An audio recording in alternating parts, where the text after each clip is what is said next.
Hello, hello, and welcome back to Scholastically Natalie, where we're doing a lot of book reviews recently, it seems. I've read a lot of books recently, I suppose it makes sense. Today, we are looking at Spirit Walker by Michelle Paver. It is the second in the Chronicles of Ancient Darkness series. I believe I've already given you a talking to about Wolf Brother, and I think I read the first two chapters of it as a sort of look at it. Honestly, I love this series a lot. It was still ongoing when I first read it, so by the time the last book in it came out, I had forgotten everything that had happened. Um, so I don't know if I've ever quite connected everything in that like final book to each other. Uh, but beyond that, let's talk about the second book in the series.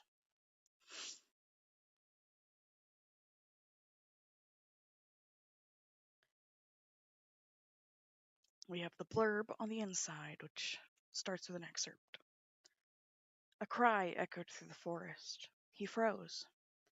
It was not the yowl of a vixen or a lynx seeking a mate. It was a man, or something that had once been a man. With a creeping sense of dread, Torak watched the light between the trees begin to fail. And that's kind of a great introduction to this one, as this one is definitely a pretty eerie, suspenseful book. So here's the full summary. Torak is a boy apart, a boy who can talk to wolves, a boy who must vanquish the soul eaters, or die trying. As the moon of no dark waxes large, the clans fall prey to a horrifying sickness. Fear stalks the forest. The very breath of spring seems poisoned. No one knows the cause, and only Torak can find the cure. His quest takes him across the sea to the mysterious islands of the Seal Clan. Here, Torak battles an unseen menace and uncovers a betrayal that will change his life forever. Spirit Walker is a spellbinding story of fellowship, treachery, and self sacrifice that takes the reader further on the journey that began in Wolf Brother. Also, again, I love the world building in this series. So well done. We get to just like explore so many different sections of this world each book, and I just really love that. Like once we get familiar with one setting, we're going to a new one, and I like that a lot. So here, this book is all about the destruction of ignorance. It is the second book in this series, and this is the book that teaches Torek not to trust people.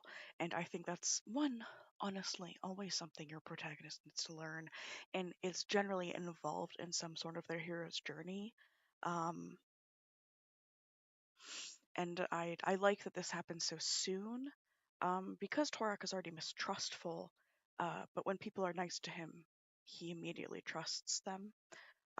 Like he doesn't trust people who are mean to him, but if they're nice to him, he's immediately like, "Oh yeah, you're a good person." Which, like, obvious, yeah, that's something all humans do. Obviously, we want people who are nice to us to be good people, uh, but such is not always the case.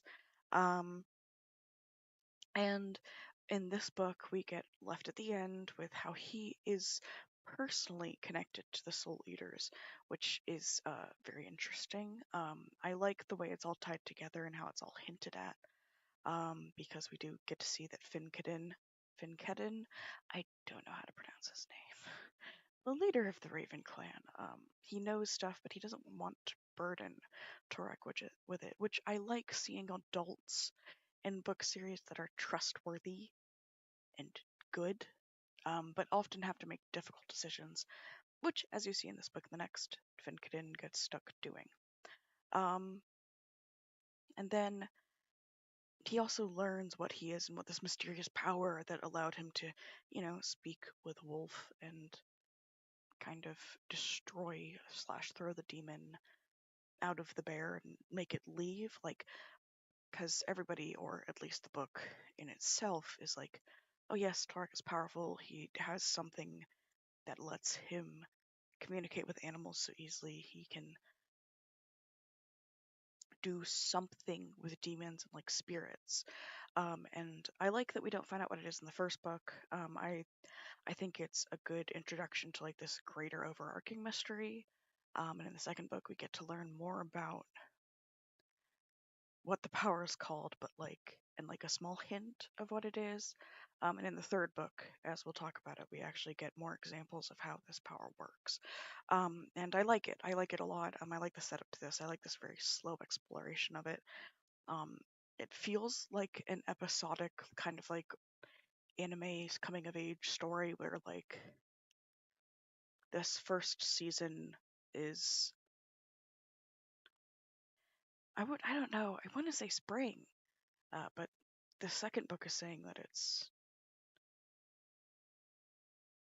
spring. I'm a little confused about time. Um, like the first arc is just Torak trying to save himself and everybody else from the bear. Second arc, the Seal Clan. Third arc, third book. Like I like that a lot. I like how it's set up and like how even through these different arcs and like the more immediate situation we have underlying plot and how's Torak connected to this? What are they actually trying to do? Why are they doing it? Like uh how does Torak's power work? Like what is all this stuff that's happening? And I like seeing all that tied together and working to make a very cohesive story. I don't have any favorite quotes because I just love how these books are written.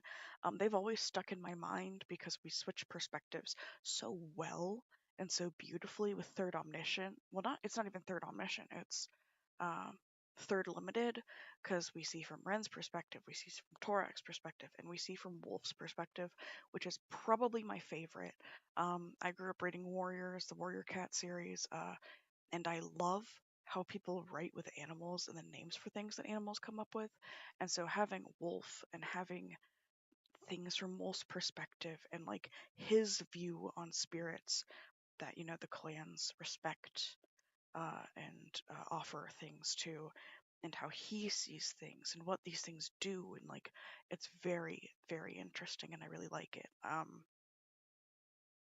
And that's been why this series is always one of the first ones I think about when I'm like, oh, what's a good book series to recommend to like younger people? Because I think this journey is very compelling. The writing is stunning. The world building stunning. Um, and I think that it's definitely influenced me more than I thought it did. Because when I look at this, and in all the small, tiny details the author puts in, where it's like we mash this for paste, we put it on the wound, we cover it with this, and then it's secure. Like that sort of like just small world building, like this person's an experienced hunter, this person's an experienced, like they know how to take care of themselves in the wild. Like the way she sets that up, I find myself going, okay, but how are we doing this? Why are we doing this? Why is that thing there? And like I think that all works together to make like stories so much more real. Like as you place each thing, like, why would that be put there? Why would somebody put it there? Why would it be left there? Like, and I think that really helps just establish like the solidity of like this world that they're in because you don't sit there and go, oh, well, like, what do these people do? It's no, the Seal Clan hunts seals, but not the seals that they worship. It's the other seals, and they can do that. They're allowed to differentiate between the seals, and it's like, seeing these different versions of the clans and their beliefs, and I really love that. Um, it's absolutely fascinating. So beyond that, as always, I just recommend the Chronicles of Ancient Darkness series. I really enjoyed rereading this book and getting to take like a second look at it as like an adult. It honestly still holds up. It's a super fast read because like it's young adult. Like the pages are more spaced out. There's a lot more room for everything. Um, so if you're an adult reader that reads pretty quickly, you'll blast through this in absolutely no time. Um, like, and it's just nice. Because like you don't need like you get enough stuff that you're like, oh, this is nice. Yeah, I see the foreshadowing here. But at the same time, you don't have to stay high alert and pay super close attention because the foreshadowing's enough and everything else is enough to be like, oh, okay. And I love how all of that is just laid out in thought processes and like There's a reason Third Person Limited is my favorite. This book series is probably also what led me down that path, because this author can still express characters' thoughts, opinions, their feelings without having to go into first person and have that really jarring switch. Um, and I love that. Uh, okay, I think I've rambled on enough. I just have nothing but praise for Michelle Paver. And with that, thanks for listening, watching, paying even some mild attention to this video. Sorry that it's not super long.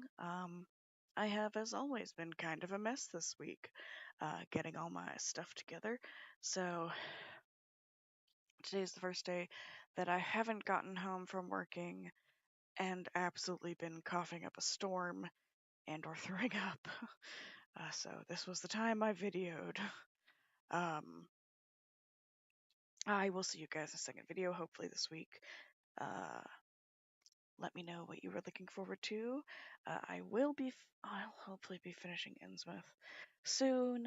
I know that I kind of keep leaving that in sections. Sorry about that. uh, and with that, Scholastically Natalie is out.